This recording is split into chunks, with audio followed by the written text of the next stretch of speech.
తాతకు దగ్గులు ఏర్పడి ఇదేనేమో. చెవుకోండి మీ సరసాలు. ఇద్దండి గ్లాసు. ఇప్పుడు నేను దీంతో సరస ఎక్కడ ఆడినా సరస ఆడినా ఉంటుంది. అయినా కానీ అందరికి సూర్యోదయం అయితే నా పిల్లలకి ఇయ్యాలనే జ్ఞానోదయం ఉంటుంది.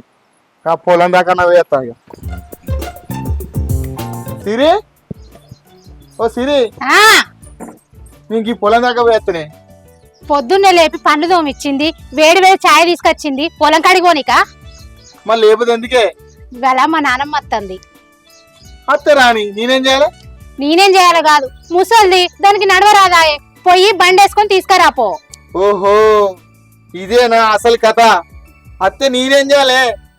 ఆర్దిచ్చి డప్పులు పట్టుకొని పోవాలి ఎదురుగా. దానికి డబ్బులు పట్టి సాగదించాల్సిన అవసరం లేదు గాని, ముసల్ది నడవరాదు కదా, శాత కాదు.